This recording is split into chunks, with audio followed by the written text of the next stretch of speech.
And Arkin, when we do Q&A, I'll just throw everybody on megaphone. Is that it? Try to not put everyone on megaphone, but anyone who's just try to Like keep on top Flutter? of it. Like Flutter? Flutter's good. Who's Hey, yeah? Flutter's She's here. Oops. she just arrived. If I could. Welcome, There we Flutter. go. And Hi. Hey. you've just been megaphone. I have. Oh. I hope I'm not late. No, you're good. Okay, good. Okay. There we go. Hello and welcome anybody Hey. who's watching on YouTube. We're going to be starting about 5 minutes after, and uh, from here until then, we're just gonna kind of hang out and wander around. So if you're watching later on, feel free to skip ahead a little bit, and if not, just feel free to comment in the comment section. Okay, there we go. Whew. Wanted to just do that. Oh, I real like the quick. presenters up there. Hold on, I'm gonna go look. That's Yeah, cool. I like this. Ooh, come check Previous out presenter. yeah, come check out this sign I made. This is looking nice. I don't remember how to access my avatar store. Nice. I see some new things in here. Let me see over here.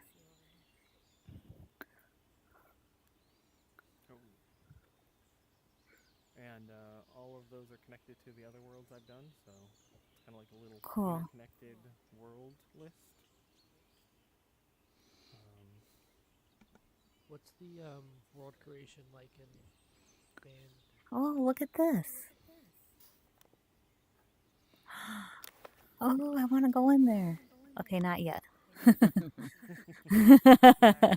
just saw you have your world here. Oh, Yeah, gosh, and I want then to check this out. But if not you yet. go into that world, there's Yeah. the VR Festival world that's connected to that one. Oh, And sweet. Yeah, I'm gonna check it's- that out after. I fixed it, and now your side quest store shows up whenever you get in there. No so way. it's like, yeah. Oh. Goodbye. I'm gonna check that out. Yeah.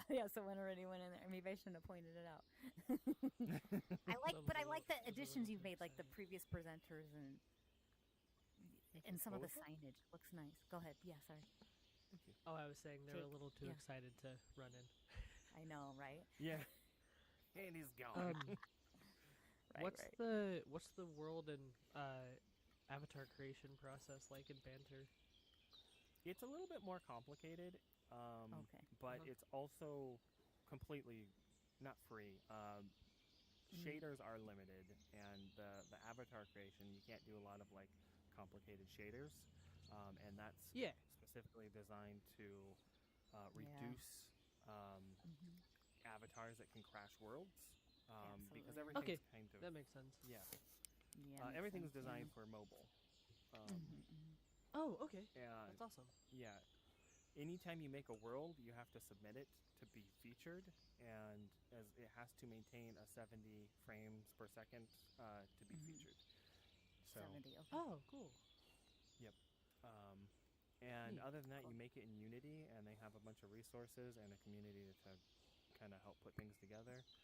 It's all like physics based, so even though this tree isn't climbable, like I can put my hand up here. Oh, come on. Don't do this to me now. If you And get like, the polygon, Oh, you that's can, cool. Oh, that's sick.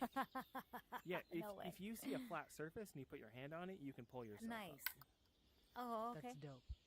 Awesome. Okay. Yeah, I was into I didn't know that. VR chat for years on end. I started back in 2019 on desktop and stuff, and then Yeah. when I got a headset, I got into avatar creation and then some world creation. So yeah, I was interested in I didn't know if Awesome. it was through Unity, just like VR chat or something like that. In here, Yeah. that'd be cool, just to play around again. I'm actually trying to get into actual VR development, so that's why I wanted to join in. You're in the right place. Nice. Yeah. Arkin, Yes. I think you might want to pull your camera back a little bit from the stage on the for the YouTube. It's just a little bit too We're missing the sidebars. Okay. And it's about 6 minutes. It's, yeah, 7 minutes after. Excellent. Thank you for keeping us on track. And I All can right. barely hear Matt I'm ready. Arkin. Oh, that's because I there you wasn't are. megaphoned. I was kind of far away. Yeah. Let me.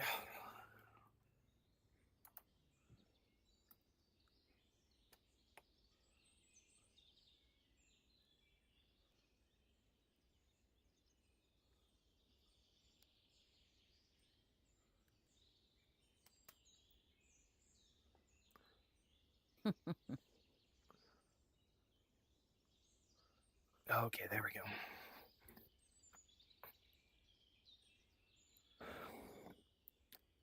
go. Okay, I think that we are good to go.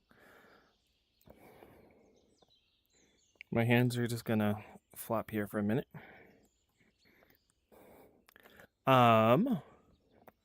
Great.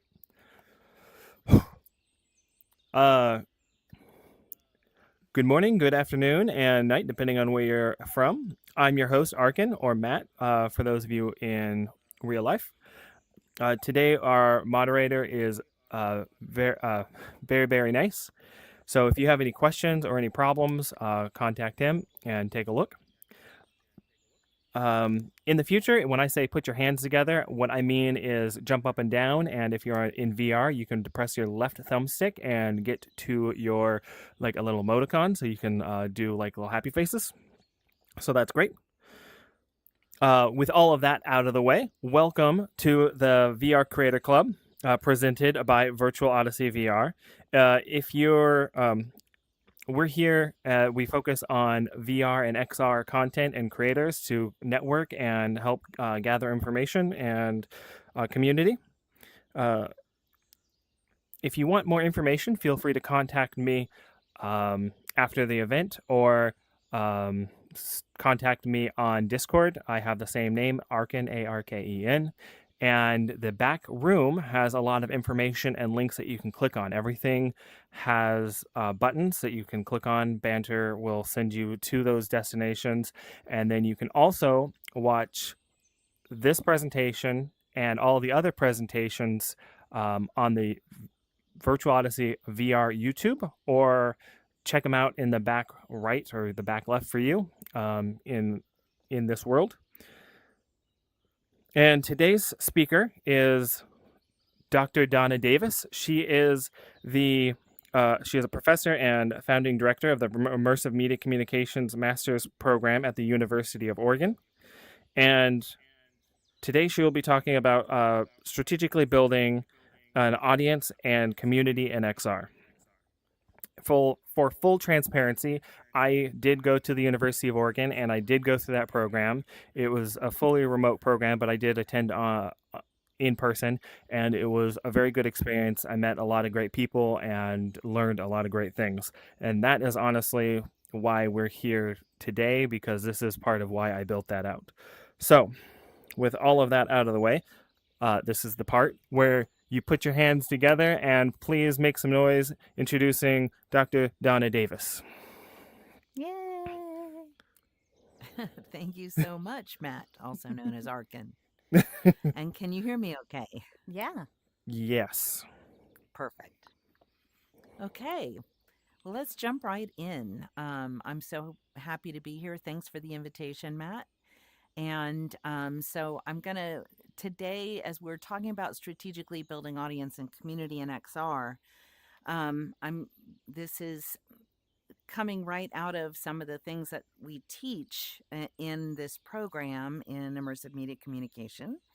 And one of the things that we've learned, so let me back up just a little bit. I have an avatar that is now 16 years old, 17 years old. So I've been working in virtual worlds for that amount of time, early adopter. I did my original studies, my dissertation research in my Ph.D. program was looking at the ability to create social capital in social virtual worlds, when basically you are avatars and how real is that experience of social capital when it's entirely through our digital bodies in virtual environments. So, Matt, if you would take us to the next slide, please.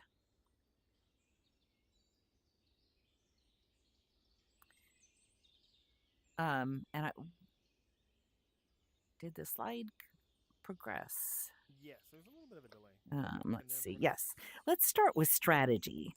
And this is one of those things that as we built this program, the idea was that one of the things that I learned, I am a huge fan of all things XR, virtual worlds, virtual reality, augmented reality, even the use of AI and how that's now embedding itself in all that we do. But one of the things that I continue to learn is that we have these extraordinary innovators and entrepreneurs who are great at building the XR tools, if you will, but and work hard to be first at market, but rarely have, or one of the things that we often find is people get there without having strategy. So, like, what are you going to do once you have this space? How are you going to get people there? What are they going to do when they get there? How are you going to get them to continue to come back? So, the important thing is understanding the use of strategy and creating these experiences, as well as understanding who your audience is. So that as you're building strategy, you're doing it with your audience in mind. Next slide. And as we think about strategy, it's really interesting. There's a lot of conflicting definitions out there to the point that, and Matt, next slide. Some people might say nobody really knows what strategy is. So, if we take the most basic look at definitions of strategy, and I usually do not allow my students to use Wikipedia when they're looking up a definition. And as we know, if you're already using ChatGPT or any of the other AI tools out there to create content and text, even AI takes you to the dictionary. And I need to wait for just a moment, please. I'll be right back. No worries. Also, there's a little bit of a delay from whenever I press the button to when it shows up. So, Okay. just takes just half a second. Oops. Oh, me. Oh, Hang hold on. on. Is there a next slide as well? What's that?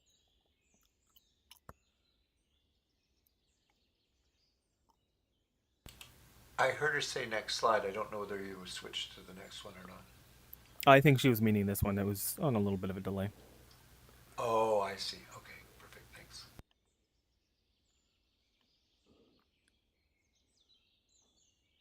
Everyone is cool.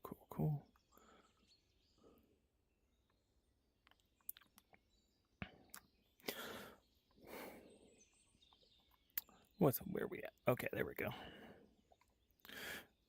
Yeah, she I think she's in her office and at the campus right now. So the University of Oregon actually just opened their own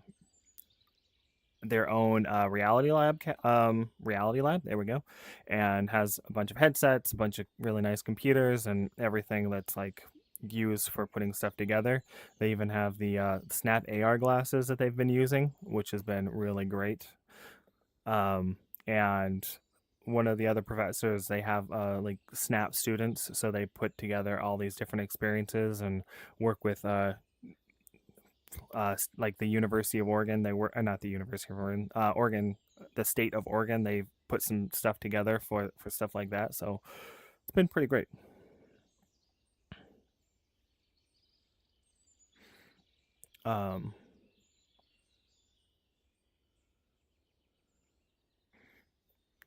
Donna, you good?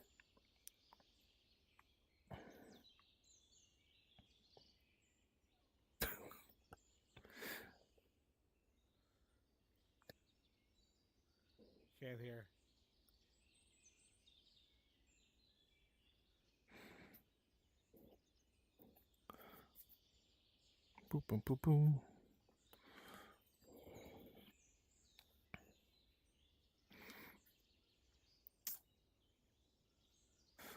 Also, I'm very happy with this giant screen that also acts as a curtain. It's pretty nice.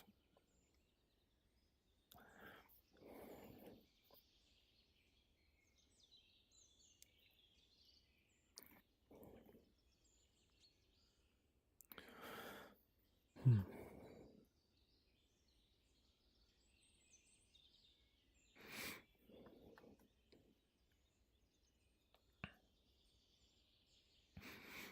Are any of you guys out here trying to build like a community in XR? Like, what's some of your guys' experience?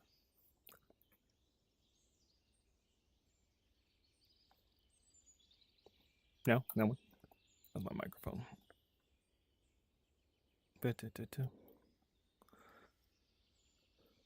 Okay.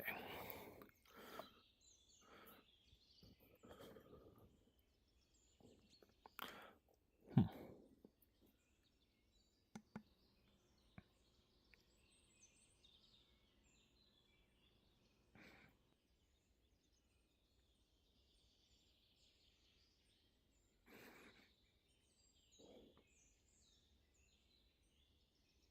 Well,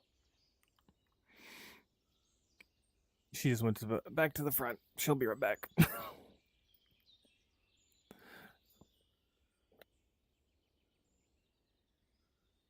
you tell us a little bit more about the Oregon program while we're waiting?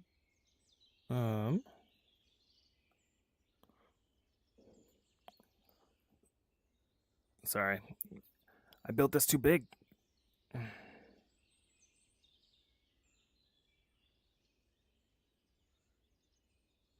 Hmm. Sorry, what was that? I just asked if you could tell us a little bit more about what's going on at Oregon while we're waiting. Yeah, that'd be great. So the program is actually pretty new at the University of Oregon, um, and I was one of the first cohorts. The only people who graduated before me were people who were in other programs, and it was not focused on VR development or like making worlds. It was really focused on putting together the strategy. We did a lot of like looking at different kind of marketing, looking at information based, like evidence based decision making.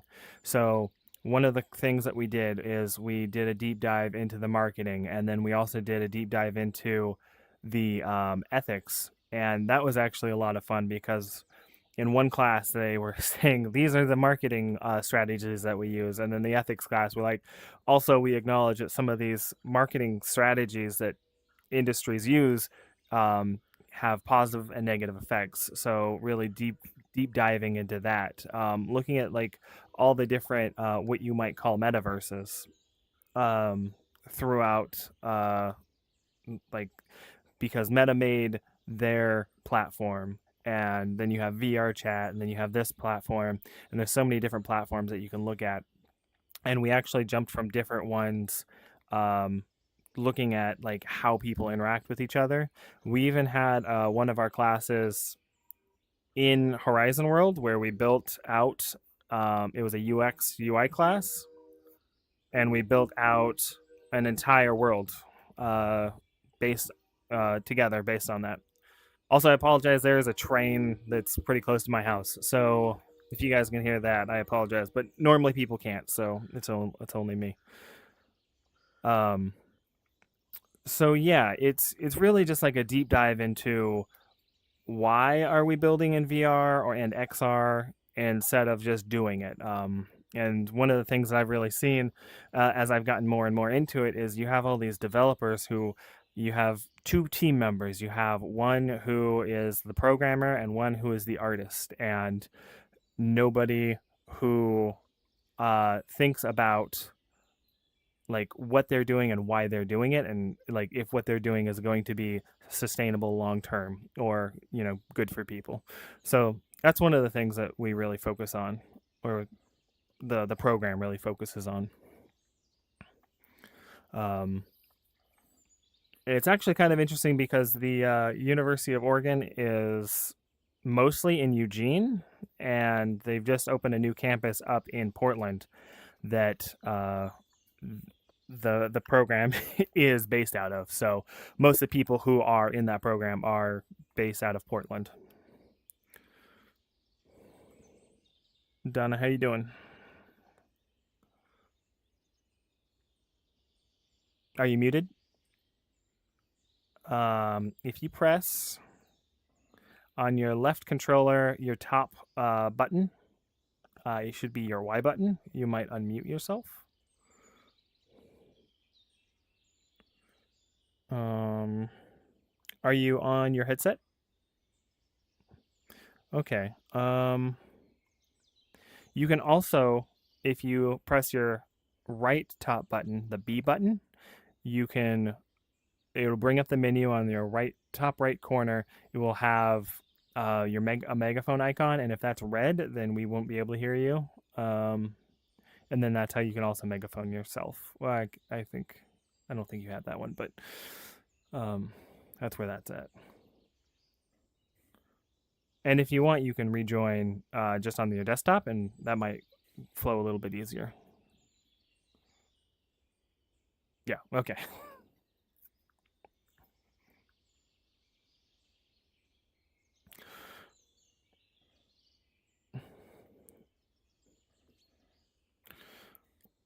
And also that's like working through problems like this is kind of part of it. It's kind of interesting how little people are. I mean, how good the technology is at creating virtual events like this, but so few people have done it, and there's always so many problems that we're running into. It's really kind of interesting because it's a whole new frontier of figuring out problems. A lot of things aren't like clean and shiny because people still are figuring out how to do it for the first time. So social VR anyways. And that's actually one of the things that I was working on. I'm really interested in social VR, and that's why I was working on like the Virtual Odyssey Festival. For those of you who don't know, put on the first in VR Games Festival. We had 5 developers and 167 attendees, which was really great. And that was part of like my thought process of, as I was looking at the market and what people were doing and how they were doing it, the program kind of led me to understanding that like there's this whole gap in the market. I see these these conventions or these festivals in VR, but none of them are about VR games, which was something that I was really surprised about. And after going through all my classes, I just geared everything towards learning more about that, and put that together. And it was just very interesting that after like all the time that VR has been around, which is over a decade now, no one had thought to somehow create a games festival in VR. There are games festivals, but they all have like an in-person element to them, and that's the main focus. So you have a small community of really amazing VR developers that are across the world, and then you have I've seen a few good game festivals for VR, but I think the one was in Canada and another one's in Florida. And as people who are in a medium that's like a physical together medium, why aren't we coming together like that? Some might say technical difficulties makes it difficult, but I'm working through that every day, so we're figuring that out. Has by a show of randomly jumping, how many people have thought about like getting a master's degree or pursuing something involving in VR? 2, 3. Excellent.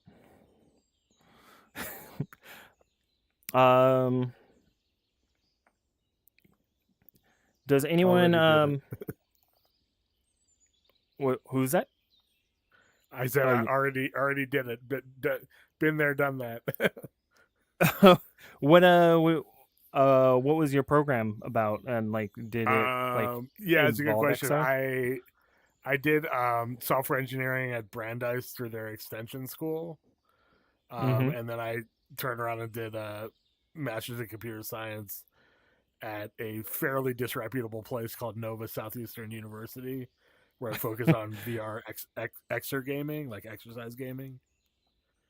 Oh, okay. Yeah. Yeah. I think that a lot of us have been there. My brother graduated from a school that like went under, and I got like $10,000 of debt from a school that went under, and I can't even get Yeah. like I didn't even get a degree from them. It's kind of a degree mill, but it was a worthwhile experience. That's good. Yeah. Donna, what is happening?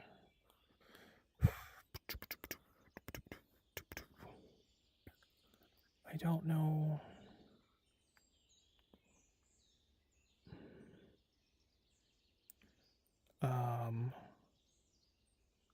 What is going on?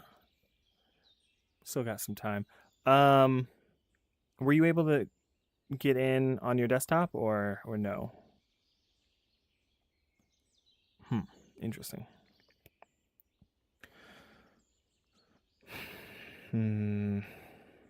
I don't. If you're on your headset, but you're muted, I think it has to be through the software. Unless, no, heard you before, and you checked to see if you're unmuted in the program, right?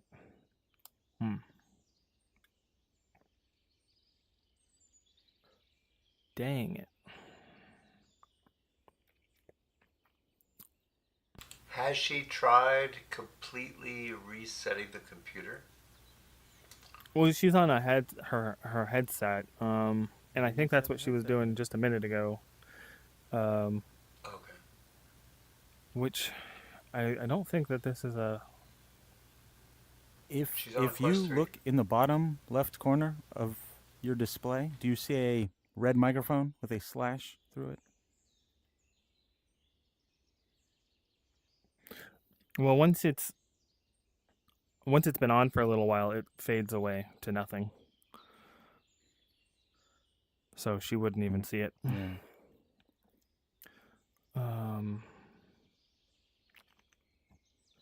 Dang. Re-enter the space. Re-enter banter. Reset something. Reset the headset. Try something. Yeah. I really think you're just muted right now in the space, and you need to press Y. But yeah, that's what everything kind of points to. But don't think that. I don't think have there been any banter related bugs on that? I don't think there have. And then she's signed in properly. Yep. Oh, there we go. she was talking. I mean, Can you hear me now? Yeah. Yeah. yes. Okay, that's really odd. Awesome. There we go. Yeah. All right. Nice. Well, if you can hear me, we can keep going. Yeah. I didn't. Sorry about that, everybody. I have no earthly idea what just happened there because I didn't do anything and suddenly you could hear me again. Whew. All right. Okay, well, now that I'm we're going. Can you hear me? Yeah, I'm Yeah. I'm back up in my nest. Yay. You're good. Okay. All right. Well, sincere apologies. I don't know what happened there, but you're hearing, as I'm hearing you say, press this. I'm like, it already is. The microphone was white. I made it red. I made it white, but nothing was changing. But here we are. Let's try again. So as we're talking about strategy, as I think you all heard me say, I've worked with avatars in virtual worlds since 2010, 2008. So building communities of people that are especially around support group communities like a Parkinson's support group that met in Second Life. they've been meeting in Second Life for over a decade. And so, how do we build these communities and create experiences using strategy and reaching audiences that we want to reach with the work that we do? So, Matt, can you go to the next slide? Okay. Oh no. Give me one moment. All right. The screen. Give me.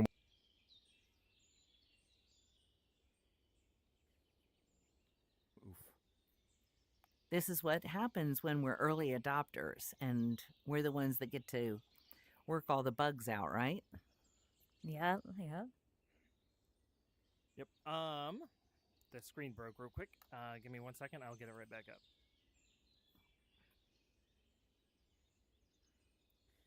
Dun, dun, dun, dun.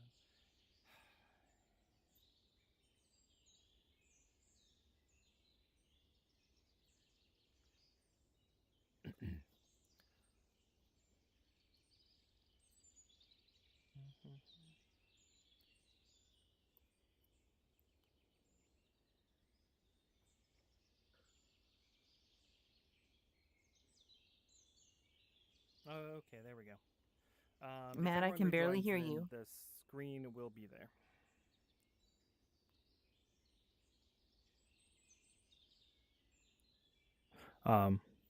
So yeah, There you are. sometimes I think that I hit a finger because I have a blindfold on, and it backed out. So if everyone just like rejoins, then they'll be able to see the screen. Do I need to rejoin? Only if you want to see the screen.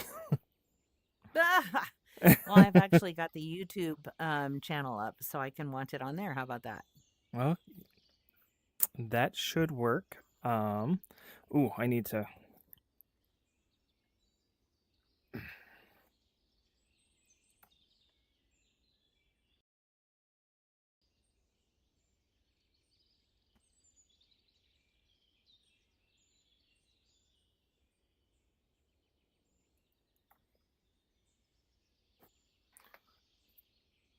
Ooh, that should be good.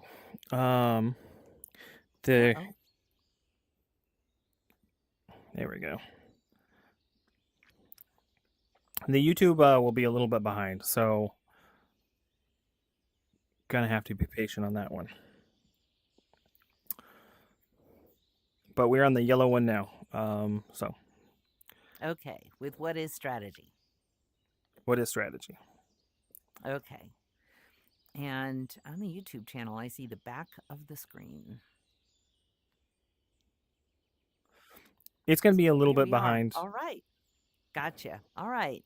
So, what is strategy? I mean, and again, one of the things that we find when we're working with our graduate students is that we tend to always go to the tactic first because we want to create the toys and the gadgets and the experiences without thinking strategically. So it's really important that we think about the plan of action that will help you reach your overall purpose or the blueprint by which the firm plans to compete. So as we think about strategy, it's really looking at what are you putting in place to make sure that you're reaching your audience and that once you get them there that they're doing what you want that helps you achieve your organizational goals. So to the next slide, the foundation of a solid strategy is in 5 parts. And that if we think about the foundations of a solid strategy, you first need to know your business. What is it that you do? And this is one of the things that we find that even if you have a friend or a colleague or a family member that says, what is it you do? Do you ever struggle with trying to answer that question in a way that they can grasp? So it's really being able to understand what do you do and how to communicate that with others. You also need to understand your market. Who's out there creating the same sort of things or tangential products and tools, and know the market. Who is out there and what are they doing? Know your audience. And I'm going to spend a good bit of time on that here today. But really, who do you do this for? Understanding who they are and why they even care about what you're doing is really critical. And then you need to know what you want to achieve in the market. So, what are your objectives? And as you think about XR technologies, are you trying to build audiences? Are you trying to sell products? Are you trying to change behaviors or attitudes? These are all things that we can do in these immersive experiences. But you have to really understand what it is that you want to achieve so that you know how to build strategy to go get it. And then finally, know how you're going to do this and know what your metrics are. How are you going to measure the results? So, how many people showed up? Does that really even matter? Is it how many people purchased something? How many people stayed around? How many people clicked through? If we think about these tools in more traditional digital fashion, you would be thinking about, how many people came to your website? What was your click-through rate? How much time did they spend there? Did they click on the buttons that you wanted? So think about all of those things that we've done in the web space all these years, and how do you translate that into XR?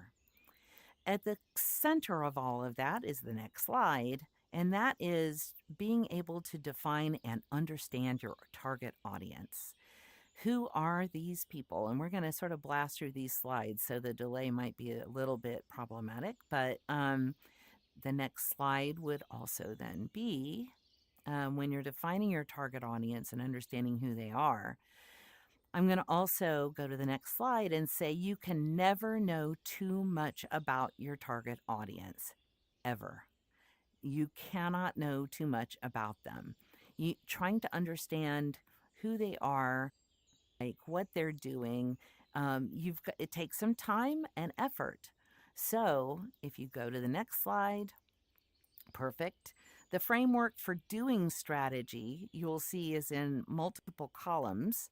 And in these columns, you see on the left, you have research. The blue dots are the research you need to do to understand who your audience is, who your market is, what your business is. In that centerpiece, we actually have the strategy that are the insights and the strategy you're going to build. And then on the right side, we get into the strategies and tactics, the concept and the creative that helps you understand what it is you're going to create and all of the tactics that you're going to build around that with the work that you're doing and the experiences you're creating and the activities that you're creating, the actions you want your audience to take. The next slide takes us to STP. And this will be a quick run to Matt. If after that slide, we're going to click to the next one because we're going to understanding what is STP. STP stands for segmentation, targeting, and positioning. So STP, say it again, segmentation, targeting, and positioning, which would be that next slide. There you go. And then the next slide helps us better understand segmentation, targeting, and positioning, where we understand segmentation is understanding who the group of customers is based on their similar needs. And in this regard, you're also going to profile each segment, creating an understanding of what age they are, what do they like, what kind of what brings them to these spaces and these experiences and even these technologies. The T for targeting is assessing the attractiveness of each segment. So this is where you select segments to target. Who are the people specifically you're going to reach? Are these people that are already in game spaces that you are trying to reach out to and bring them to your space? Are they people that are brand new to this technology? And if so, that's going to take a whole different element of activity and understanding. So understanding your target within the segment is important.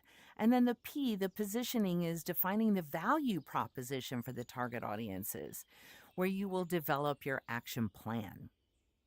And in the next slide, we'll talk about the first step of the process, which is segmentation.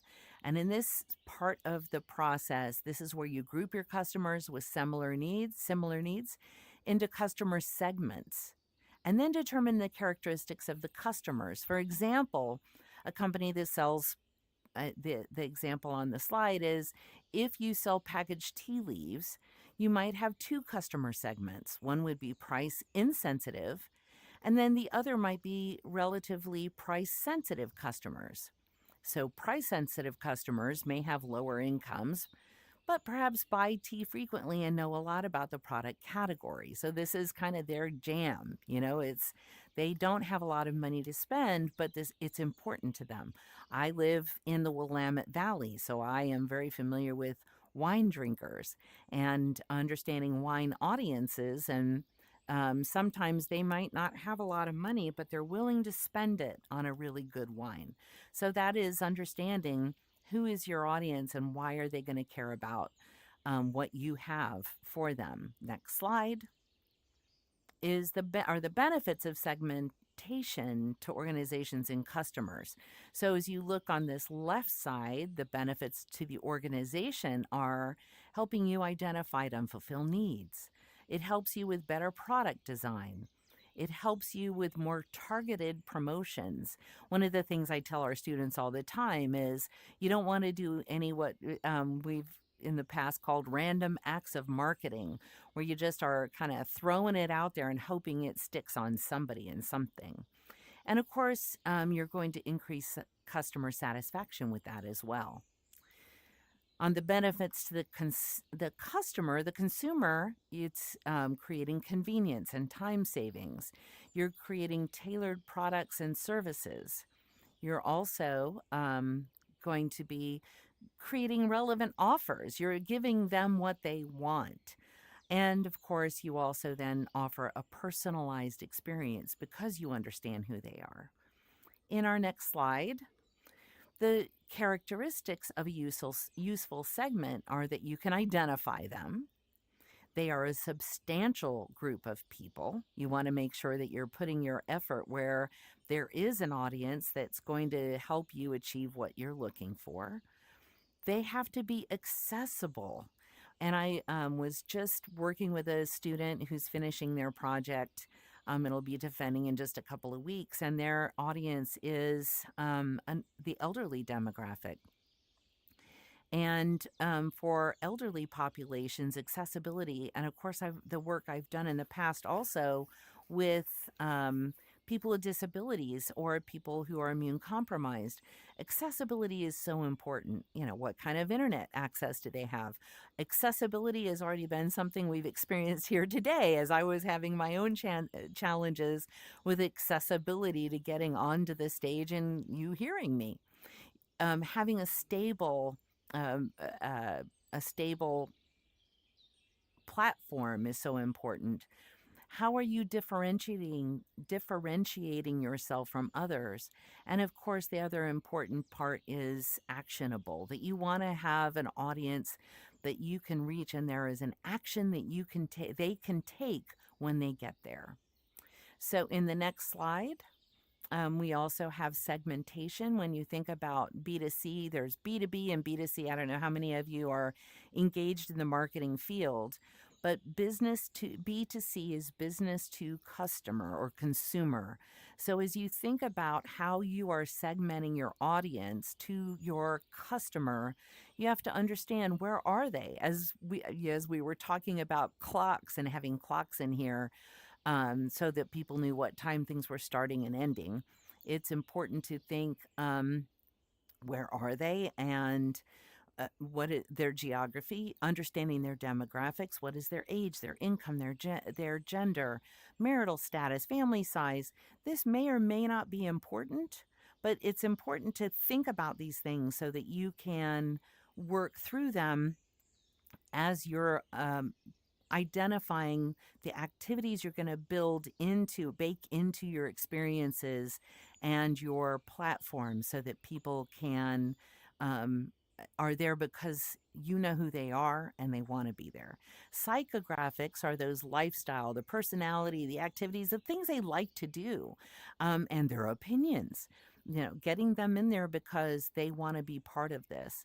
Behavioral segmentation is understanding their usage rate, loyalty, product knowledge, where are they in the purchasing funnel, and benefits sought. What are they trying to do when they get there? Do they want convenience, value, safety, status?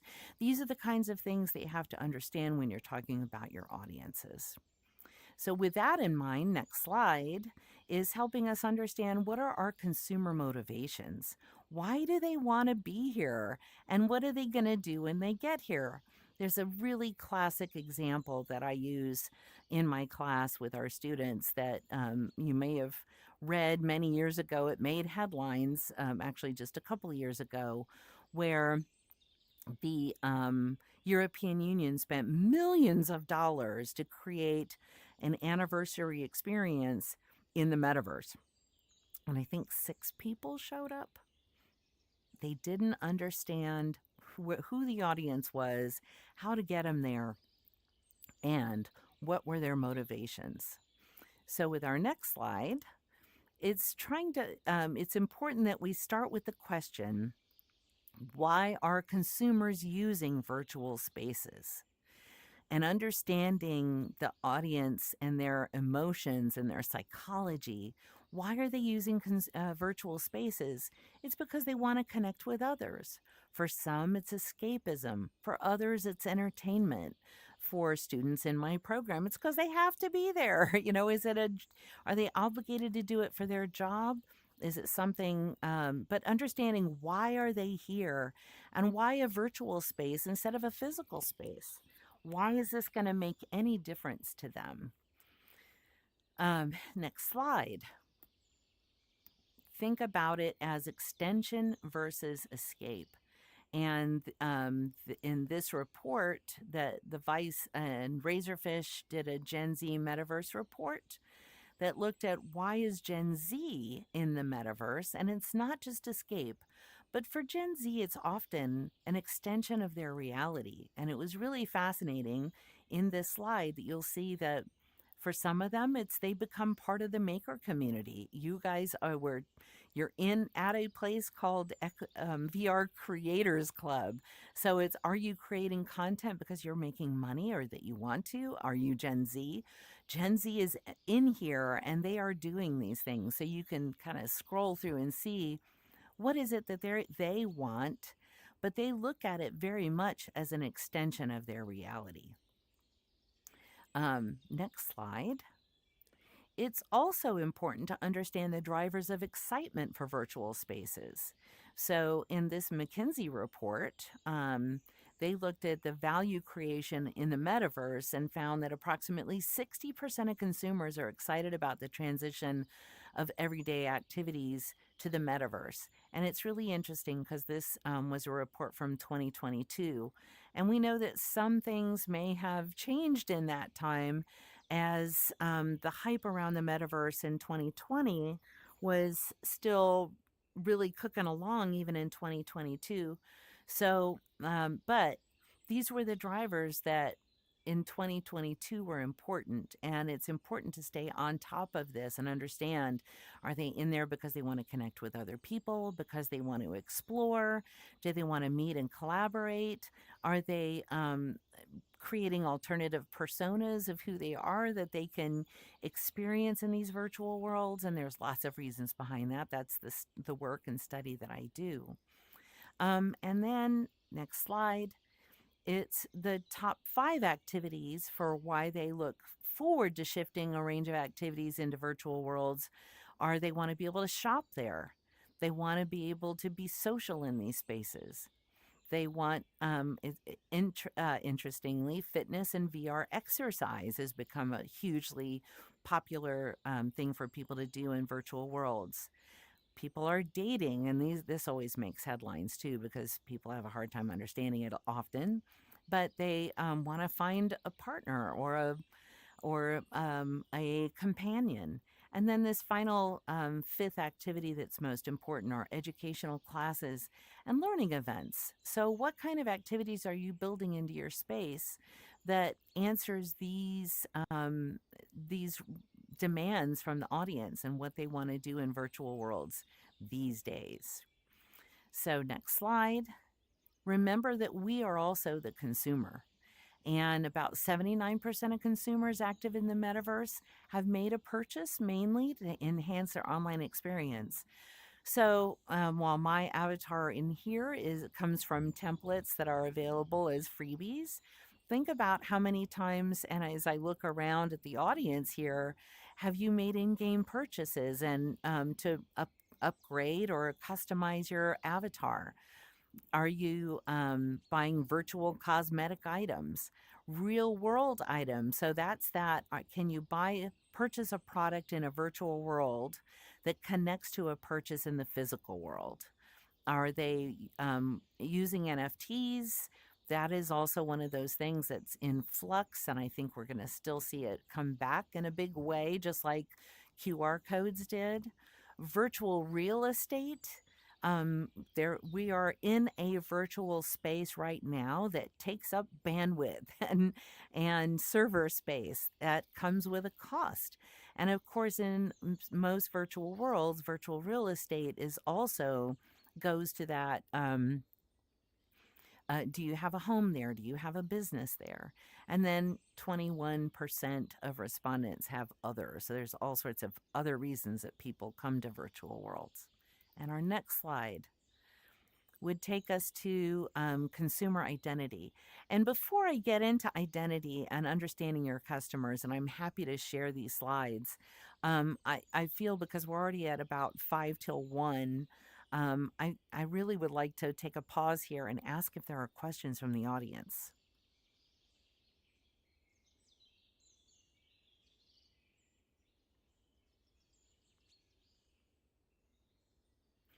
And are there questions? I don't know if I can't hear if anybody's asking anything. I'd love I to ask do one. have one. Or Pardon? There you go. me? Sorry. I megaphoned you. Go ahead. How? Sorry. You said you've been researching, just the field for about 15 or 17 or so years now. Right. What really drew you to the virtual reality as an early adopter, and how are things now how you saw them when you first adopted the platform, or do you think it's turned in a relatively positive way, or do you think there are things that have come up that kind of no one really wanted, but just kind of evolved with the I guess medium itself? Great question. I think that, well, to start, your first question is what got me here. And honestly, it was an elective class at the University of Florida where I was working on my dissertation that was on social virtual worlds. I took it as an elective class because I was curious.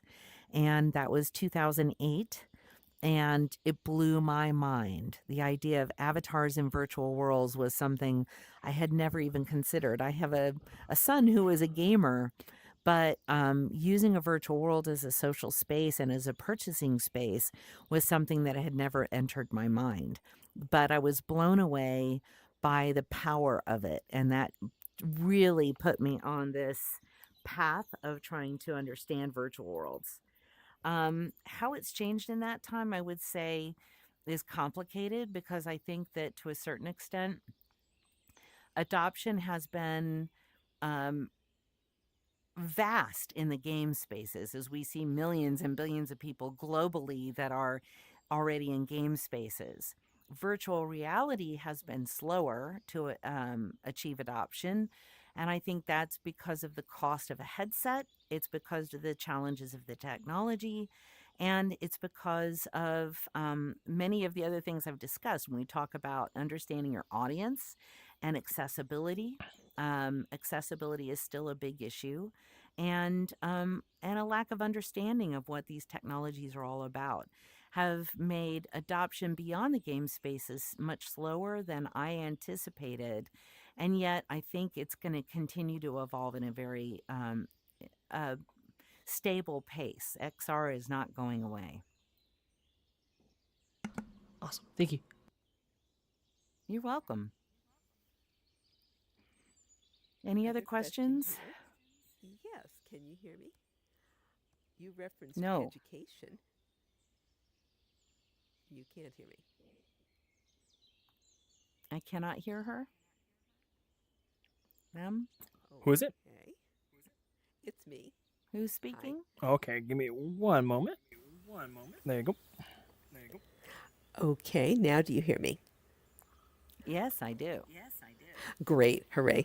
You referenced education. What are you seeing? Are you seeing more people, lifelong learners right now? Are you seeing use of VR in K through 12? When you say that users are coming into VR to learn, what's the trend or current trends?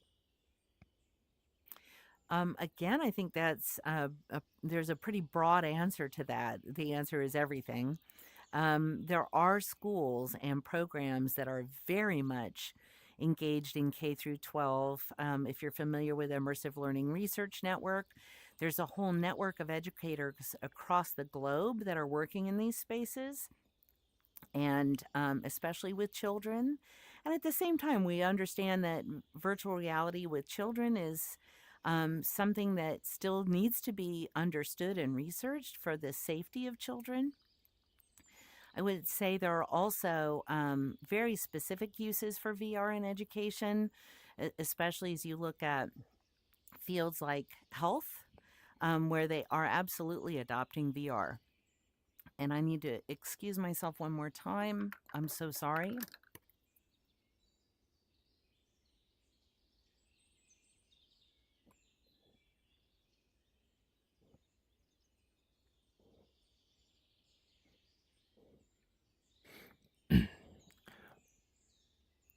I got the camera set up, and my biggest downfall is that they're up there.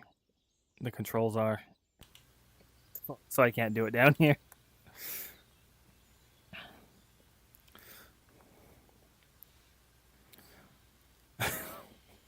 I don't think you'll get up there. Oh man.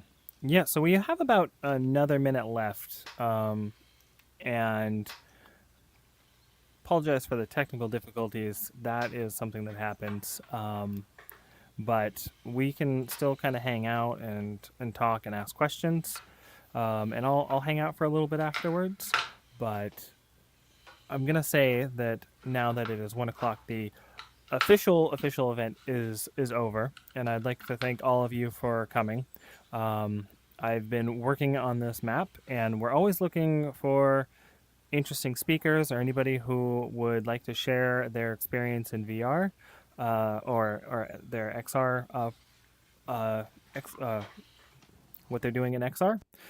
I'm going to edit this video down, and I'm going to post it in a week or two. And I'm also going to be posting all of the other videos that you can see on the back wall on the Patreon. They will be posted on YouTube, but on Patreon they are they will not have any ads or anything like that. So they will be behind a paywall because I'm trying to build a little thing here. So thank you all for coming. Additionally, I've connected this world to all the other worlds, so if anyone wants to check out other worlds that I've done, including a demo of the Virtual Odyssey Festival, that's there too. So thank you very much. Great, thank you. Thank you.